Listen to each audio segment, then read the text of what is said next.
Alright, in today's spell work problems for Thursday, September 10, we are going to focus on some vocabulary. So here we have match the definition to the appropriate term.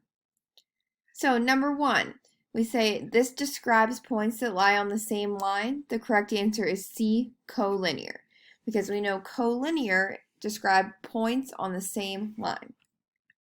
Number 2, lines that intersect at a right angle are B, perpendicular lines. Remember, perpendicular lines intersect at a right angle, that 90-degree angle. Number 3, this is formed by two rays with a common endpoint. The correct answer is F, an angle. That is the definition of an angle. Number 4, lines in the same plane that do not intersect are called parallel lines. Remember, parallel lines have the same slope. They do not intersect. Number 5, this means to divide into two congruent parts. The answer is bisect. Bisect means divide into two congruent parts.